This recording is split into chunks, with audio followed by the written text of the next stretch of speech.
So if you had invested $5,000 in the S&P 500 index fund in 1957, by now in 2024, your investment will be worth $4.1 million. Let me leave the exact figure on the screen. Again, let me repeat. So if you invested $5,000 in the S&P 500 index fund in the year 1957, in 2024, this year that we are in, your investment will now be worth over $4 million.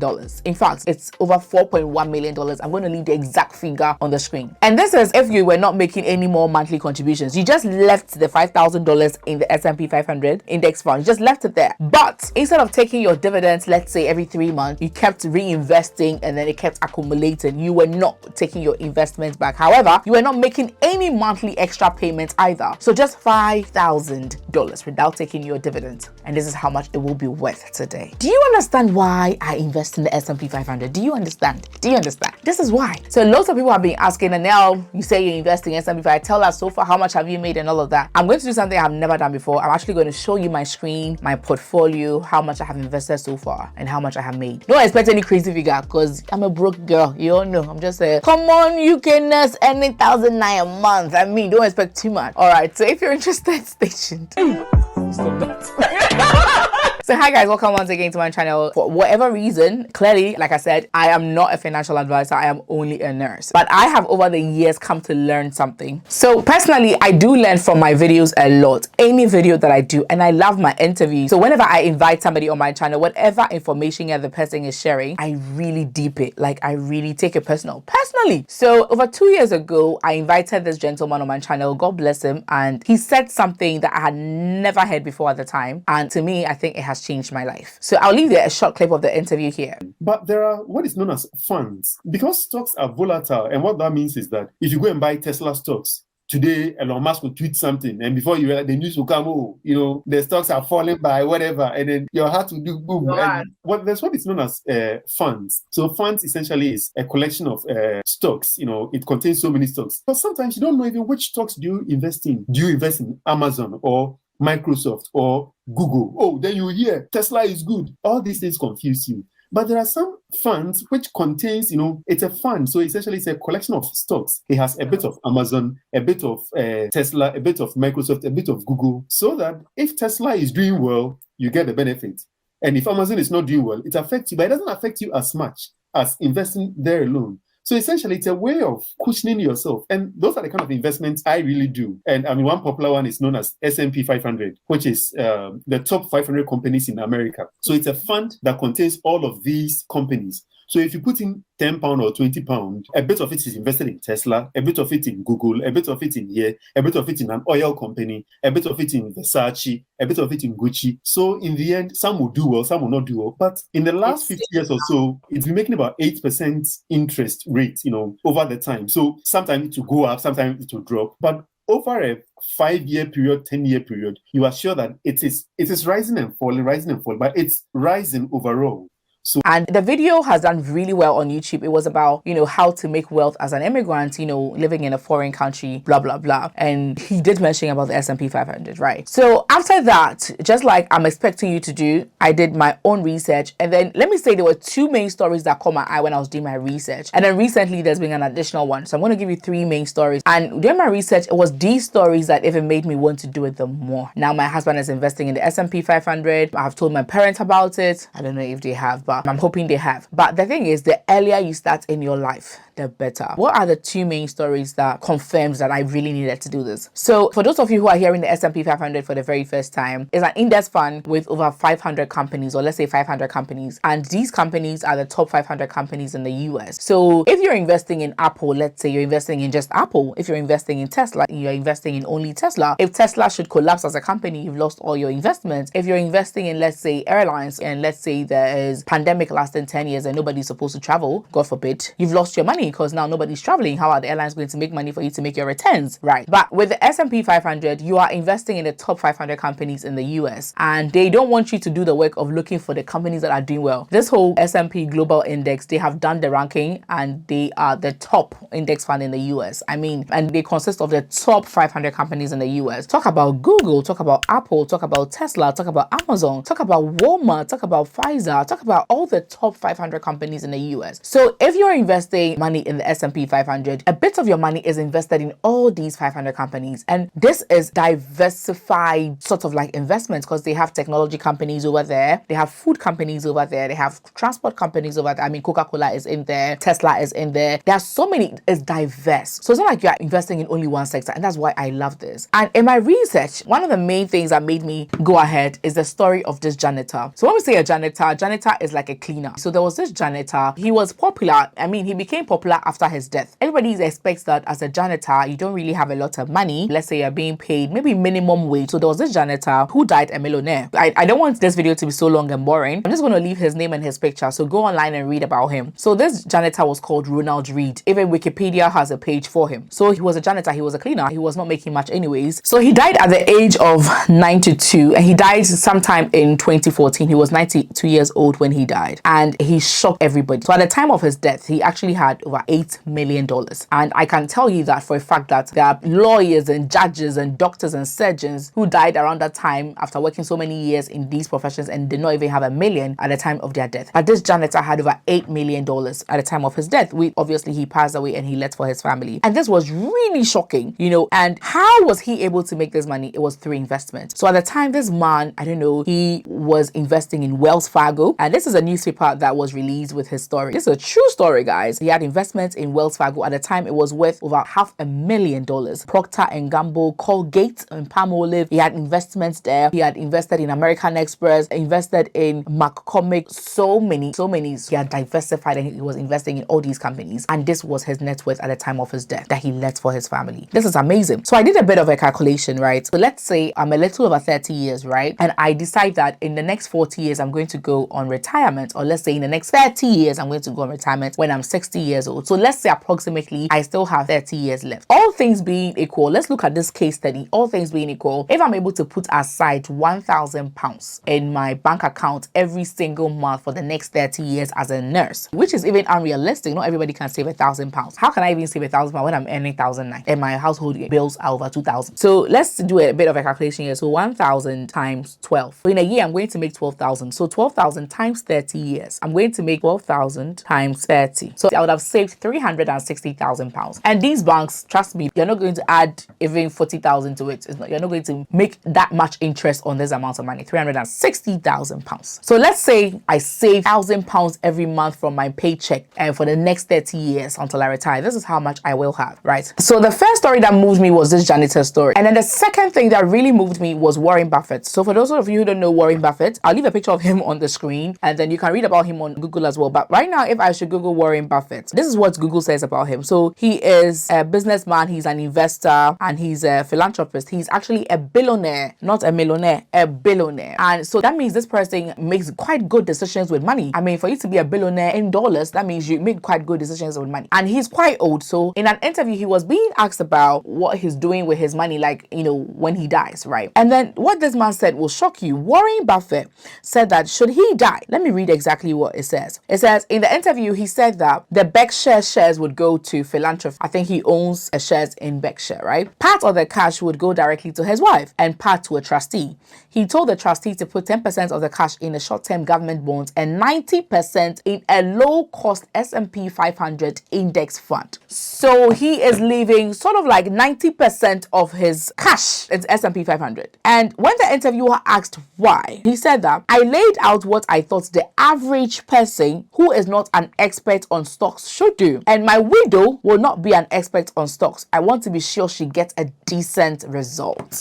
So it's somebody who's been able to make billions of dollars in his lifetime, right? Something that some people can only dream of in their life. And this man is saying that even in his death, the money that he left should still be invested in the S&P 500, 90% for his wife. I'm like, then this S&P 500 thing is something that I should look at, right? So he's saying that because he knows, he trusts the S&P 500 that it's going to be able to provide dividends, let's say every 3 months or whatever, for his wife to be able to at least take care of herself, because the wife does not have any knowledge on stocks and shares to know which market is doing well, which one not to invest in. But S&P 500 is just the top 500 companies in the US. And some point in time, Tesla was not part of the S&P 500 company, but after it was doing well, it was added. So it's like, it's always going to be the top 500. Immediately a company is not doing well, it is dropped. So you are always assured of investing in the best companies. And that is what he is doing for his wife in his death. Can you imagine? 90% 90%. So I was like, nah, then I have to look at this. And then the third one, which is just something that I saw recently, is a reel that I saw on Instagram, and I'm going to leave this reel on there as well so you see. And I even had to forward this to my husband because I'm like, God, like, thank God, I feel like I'm doing the right thing, right? So this is the message I sent to him. He's never made more than $12 an hour.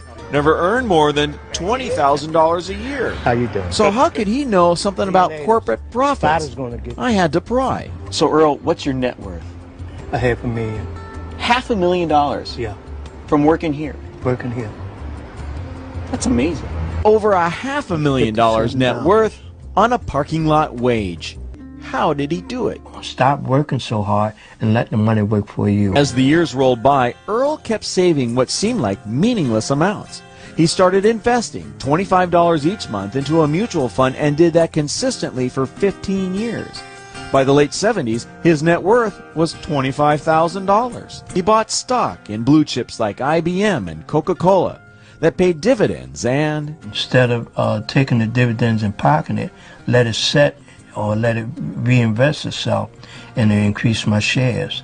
And the more shares I had, the more dividend I had. Eventually, the more money I have down the road.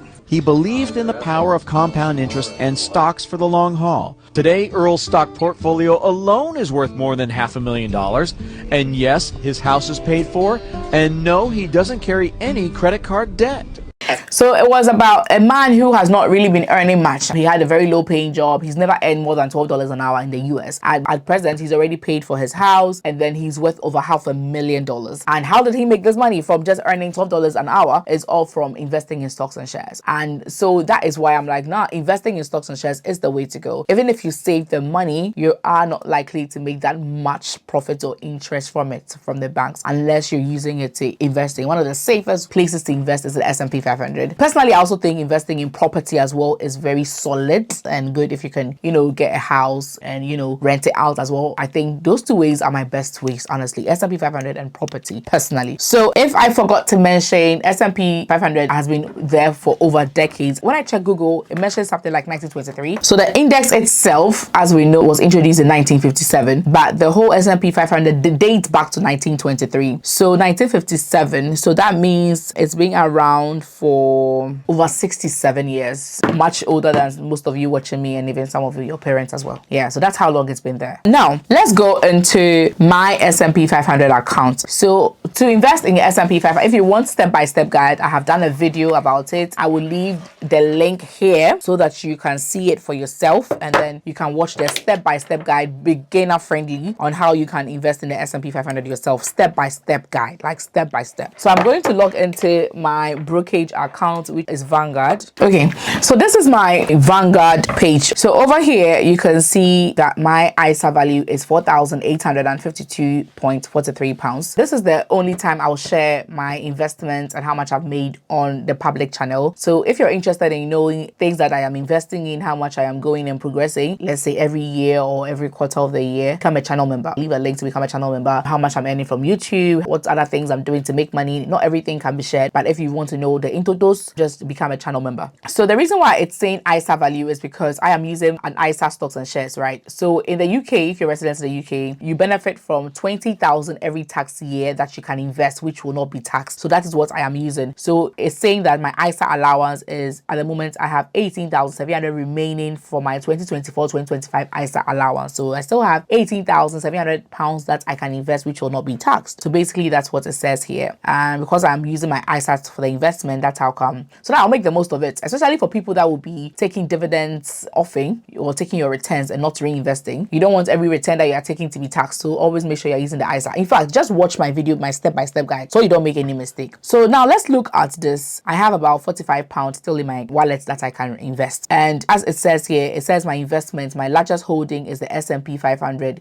UCITS ETF fund. So my personal rate of return since my account opened is about 39.55%. That is crazy. So now let's look at this investment. So I started with obviously 0.00. I started on the 24th of April 2022. So like I said, it was not long after that video that I did with Dr. Shadrach Dari, and then today's date is 6th of November 2024. So I started with, let's say, £0, and so far I have contributed £4,100. So far I've contributed £4,100. One thing that I do as well is I do not take my returns. I don't take it. I reinvest my returns, so it's accumulating, and then as well I make monthly contributions. So when I started, initially I was contributing £100 a month, and recently I increased it to £200 a month. So my investment has returned me £752 a month. Another thing that you have to know is that the thing about these stocks and shares and investments in stocks and shares is that the longer you invest, the more money you make. So if you're investing for just 2 years, you're not going to see any serious significant increment. So you have to do, let's say, at least 5 years. For me, I would say at least 10 years. At least. That's when you see a significant return on your investment. So basically, this is how my graph has been. It's going up, down, up, down, up, down. But overall, it's going up. So let's look at an example. Let's use this amount of money as an example. There are so many websites that you can use to do an S&P 500 calculator, return calculator. So let me just use this one. So let's say that, so I put in January 2020 and January 2024, and we put in 20,000. So if that was the case, the investment will grow to about, so just 4 years, the investment will actually grow to $29,379. However, if you were reinvesting your returns, then it will grow to $31,308. This is based on the historical data that we've had. Now, instead of the 4 years, let's put the same 20,000 in, but let's put in 2004 so that it will be 20 years. Let's put in 2004. So let's take a screenshot of this amount right there. And you're not making any monthly contribution. No, this is just you just leaving the money there. Let's put in 2004 so that it will be 20 years. January 2004, if you put in $20,000 and you are taking it back to January 2024, let's see how much it will be worth. So your investment will grow to 85,000. You only put in 20,000. It will grow to 85,000 plus dollars. And if you are reinvesting the returns that it is making you every time they give you profit or interest or whatever, you are reinvesting it back and you're not taking it, it will grow to over $124,500. And this is the S&P 500 I'm talking about. S&P 500 historical return calculator. So you can play with some figures on your own. Just go on Google and then try some figures on your own. So what I'm trying to say is that the longer you save, the more significant the return. So don't be there for 1 year or 2 years and you only get £64 and you take your money out. No. It has to be, you have to do it for long. So you can target, let's say, retirement, or you can target, let's say, 20 years from now or 30 years from now. So basically, this is how much I have contributed so far and how much I have made, 752. I tell you for a fact that if this money was in my bank account, my normal bank account, there's no way I would have earned interest of £752 in a month. And it's easy. For now, if I want to just take my money out, I'll just go to portfolio options and I'll sell. Now I'll sell my stocks or my shares that I have. I'll just sell it. If I want to invest more, I'll just invest. Okay. If I want to switch, I can just switch. So basically that is that. So another thing that I do as well is the FTSE. I don't really invest monthly in that. Once in a while, I'll just put something in it. So the FTSE is also top 100 companies in Europe. I think it's top FTSE 100. I think it's top 100 companies in Europe. So guys, basically that's that. Like I said, I'm not a financial advisor. If you're looking to get more insights, maybe you should speak to a financial advisor. But basically, based on my personal research, this is what I do. And there's this YouTuber who also is really big on finance, just like my guy, Dr. Dari. He's called Joshua Mayo. I'll leave his channel here. I don't know him from anywhere, but I watch him as well because he likes stuff about investing and all of that. And he did a video, like say, where he was trying to say that if, let's say, you want to make $1 million by the time you are on retirement, and in his calculations, he puts retirement at 70 years. So let's say you aim to retire at 70 years. So this will mean different for different people. So for me, that I am 31 years old now, if I want to retire at 70 years, that means I still have to work for 70 minus 31 for about 39 more years. So it's different for everybody. If you are 50 years now, you want to retire at 70, you have only 20 years to go and all of that. So he did his calculation and he said, based on that particular calculation that he's done, using the whole investment and all of that, if let's say the investment that you are doing is, let's say, 10% interest per year, this is how much you should save every week or every month to be able to make 1 million by the time that you are retired. So let's look at the chart. So let's say you are 18 years old now. If you're 18 years old now, just investing, let's say, $226 every month is enough to make you a millionaire by the time you're 70. That is if you are doing something like S&P 500 where the return historically has been around 10 to 12% and your investment will be worth $1 million.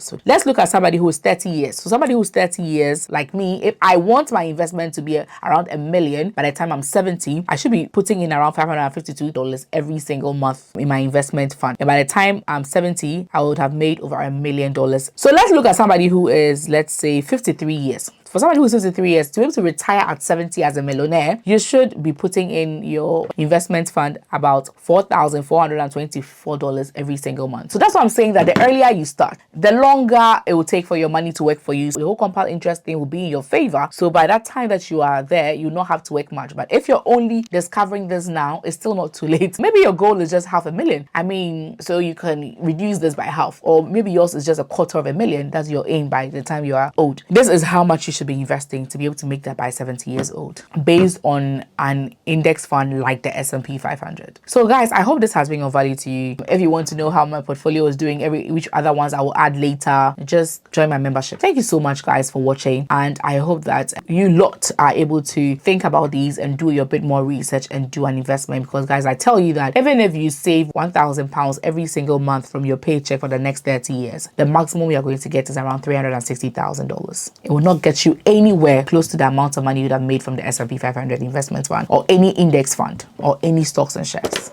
like the S&P 500. Thank you so much for watching. All the best. Bye.